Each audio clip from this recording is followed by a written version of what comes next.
Okay, everyone. This has been a really great event. Thank you for having us. My name is Andre, former group head of IT for Alpha Auto Group. And my colleague here, Nipun, is from Interac, leader for the risk management.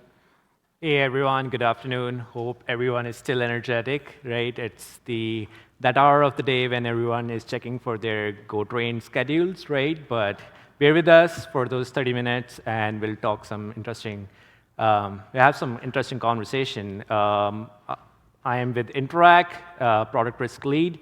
Prior to that, I have financial institutions experience in data governance and AI governance risk management. Thank you. I would like to start on a patriotic note. Many people around here know Kevin O'Leary, a Canadian entrepreneur whose name is always adjacent to Donald Trump. But what I want to say is not because people know him off television, not because people know him off his investment initiatives, but because back in 2017, he has done a very important step in his life that I admire him for, is he ran for the leadership of the Conservative Party of Canada and subsequently the Prime Minister's office. And it doesn't really matter if he won it or lost it. What matters to me is the sound businessman making a step into uncharted territory, risking his credibility. And that is exactly the situation where all of us are finding ourselves with the new AI technology emerging with the fast pace. Recently, I'm watching Kevin O'Leary because he is a businessman and I am a very business-oriented technological executive. Kevin suggests to invest into building AI data centers on Canadian soil, and he is suggesting to utilize vast Canadian resources as energy for this. Where I see his business acumen is he sees that previously politicized EV mandates, which is a big problem, a big challenge for automotive industry, where I'm coming in from with 2 decades of experience. What happened? The infrastructure was not ready, but we got the mandates imposed onto automotive industry, which nobody hears about in the past little while, because quietly those are being paused and put on hold. Infrastructure is not ready. There is no generation capacities. The distribution grid is not ready. So what Kevin sees this problem, and he says that new AI data centers need to be bundled with energy, which is good. But myself, I see a problem here because we're going to grow another bubble if we don't think about recurring revenue models. And recurring revenue models can only come if we make sure that 70% of AI projects do not fail. We need to make sure that our AI projects deliver the value and do it recurrently. It's not just one-time project. It has to be a working revenue engine. And that I commented to Kevin O'Leary, and hopefully he will see that one day. So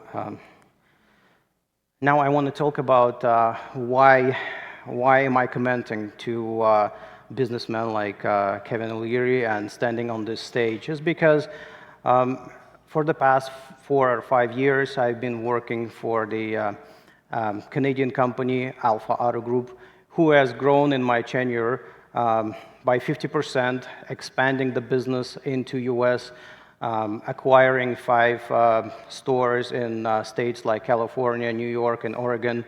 And then, based on the Unified Data Foundation that was put in place and actually won the 2025 CIO Award here in Canada, we have expanded further into UK, buying someone who was 10 times bigger than our own size, namely Lucas PLC, and then expanded into the Nordic countries and Germany, multiplying our commercial footprint. All that experience taught me one important lesson. Technology is rarely the problem. The problem with the governance. The models that we have right now, they're not built for innovation. And as Josh Good pointed out yesterday on his session, there is a governance spine and there is the autonomous edge, which are always in conflict, and there is pendulum of development each company is going through, from centralization to decentralization, from governance to democracy. From my point of view, I think we need both. We need the governance and we need the autonomy, but there is a solution which is not simple, and Nipun and I are going to talk about it. Right now, we have a slide that's unpacking the current state of most of the companies that Nipun has experience with. Yeah, thanks, Andre. He has given a good perspective already, right? But he talked about like the governance challenge, and in this day and age, we already know that AI is advancing so fast. But if you think about it, AI is a technology opportunity with a governance challenge with us, right? Obviously, we want to move really fast. We want to deploy those new Gen AI models, LM models, but our legacy governance structure has not been innovated yet, right? We still have to go through multiple sets of approvals, multiple sets of risk committees, and whatnot, right? So today we want to talk about what are those few constraints where we can solve this challenge and come up with an innovative solution in this space. I come from the risk and governance background, so I really know those pain points because I'm at the other side of the line where they see me as a bottleneck. But to be honest, we want to reduce that red tape process and get things moving quickly. Thank you, Nipun. At the core of this session lies the Pentagon of Constraints, the framework that Nipun and myself collaborated on based on our decades of industry experience. We see that on a slide right now. I'm going to talk about the historical role of the IT department in the company. It used to be a service department helping everyone else, and most of the managers regard IT as a burden. It's a traditional image of the IT. What we currently have in most of the organization is a fractional ownership. We have CISO, CDO, and CIO, each one handling their own priorities and budgets, each one having their own human factor to personal preferences. And the first thing that needs to happen for an AI project to succeed is to get an alignment between the three executives to move forward with something. But there is also another problem that often occurs is overlapping authority. For example, the CDO oftenly overlaps with CISO right now. The data management is very intertwined with security operations. The CIO is responsible for the innovation, and he puts his neck on the line for the innovation projects, but the rest are defensible positions. So what we get when this trio is not aligned is suppressed innovation. And on top of this core structure, every organization has 5 friction points as we have identified them. Namely, that will be operations, finance, the board, the HR, and OEM. Each one is manageable, but when we look at the entire picture, it's hard to find an alignment with all of them at once. So they become the blockers for AI initiatives. And as we saw earlier today in one of the sessions, the 47% of failed projects is attributed to the governance issues. The current governance elite or the leadership is fractioned. The ownership is not clear. Many initiatives have an idea of unifying or aligning the stakeholders on a unified technological platform. However, that doesn't resolve the fractional ownership. We think the solution is in the new structure. Yeah, and if you think about it, right, like right now, if you want to do a sandbox project, right, imagine how many set of approvals you need to take, right from your ideation stage to getting into production, right? What it does is like technology is moving fast. You have the right mindset of applying that technology, but somewhere down the line, your project gets lagged due to you don't get the right set of approval, right? Approval is one point of stuff, but again, the second aspect where Andre talked about, right, the CSO or the CDO or the other execs do not have the alignment in the approach, right? What it does, like we get bad quality of data, we run into risk committee issues and whatnot, right? So the one main thing what we really want to change or expect the governance and the risk thing needs to change is how we can define those roles in an innovative manner where we can set real accountability and a person who can take the risk decisions really fast by keeping all the guardrails up there, because we all know that we operate in a very regulatory heavy environment and industry, right, where all the regulators are top of our head all the time and we are answerable to them. So definitely there is a balance that we need to create from innovation plus effective governance. Again, the solution, as I said, the effective balance, right? How we can make sure that our innovation is effectively implemented in the real world, right? There is a current model of 3 lines of defense, the first line, the second line, and the third line. Though it is very effective, but still, one approval goes to another person, then another person goes to another person.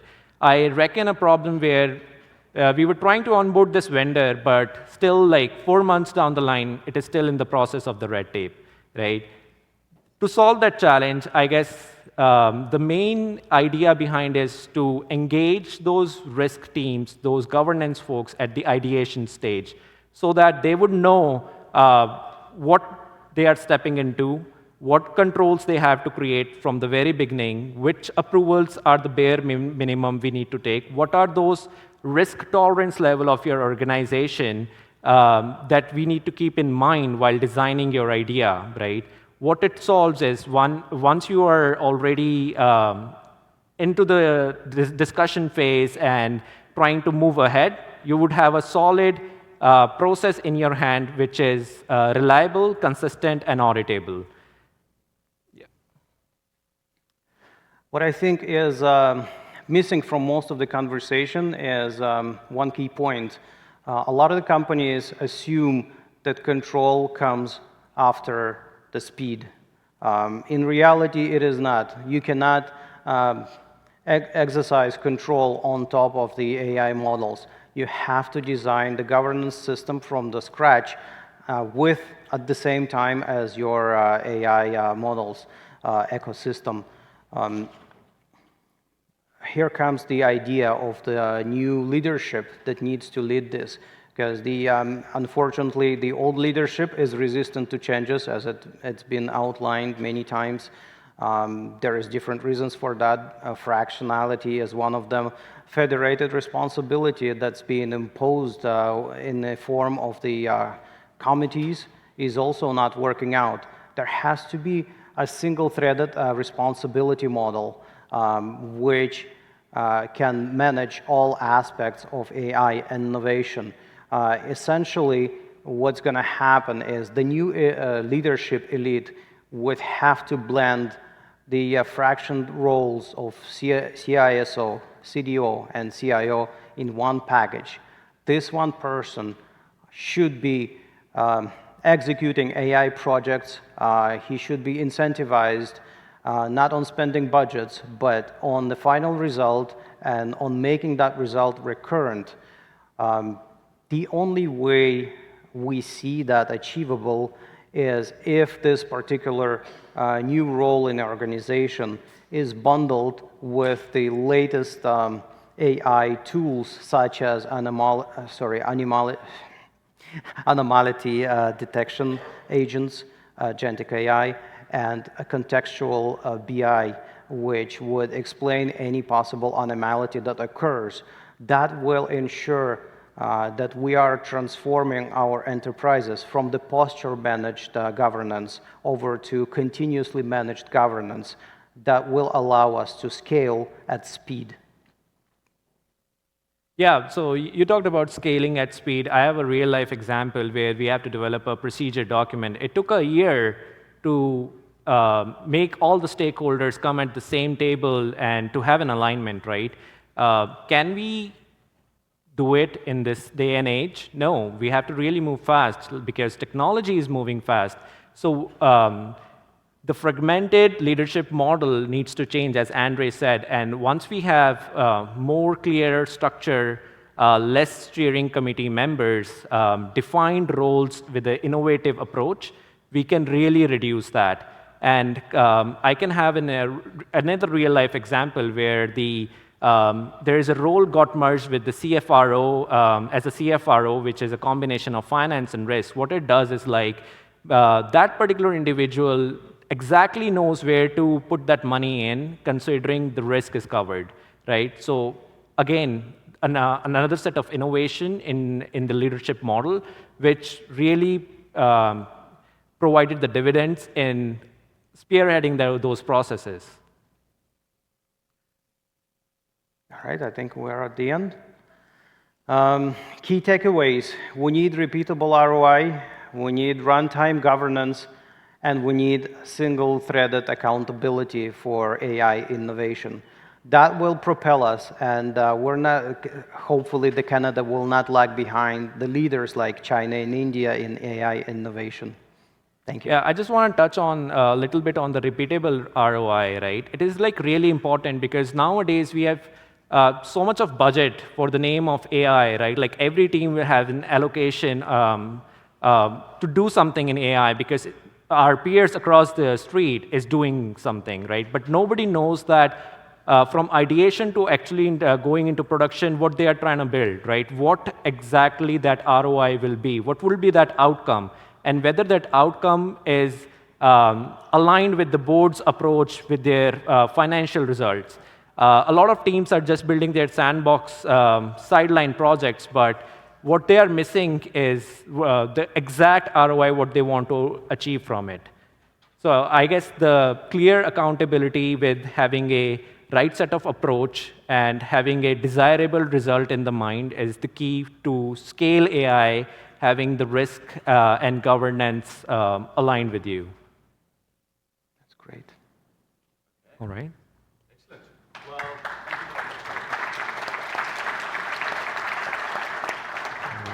so we've got a few questions. Anytime anyone would like to ask a question, you want to just show your hands really quickly? I can see someone in the back now. No? Anyone got a question for Andre and for Nipun? Okay. I've just got a quick question. When we think about the fact that it's a pentagon, do you think we're going to have a few more sides to it? Do you think it's going to be increasing complexity, or do you think things are going to get more simplified in terms of the core challenges? How do you think your model is going to change over time? We would like it to converge, not adding more edges towards it, right? As we said, right? Like right now it is so much fragmented. We want to concise it in a way that we have accountable person who can take the decision faster and get things move into production really fast. Excellent. Okay. Well, look, thank you very much, you both. That was a great session. Right. And good luck Thank you so with the model. Thank you. Thank you. Okay.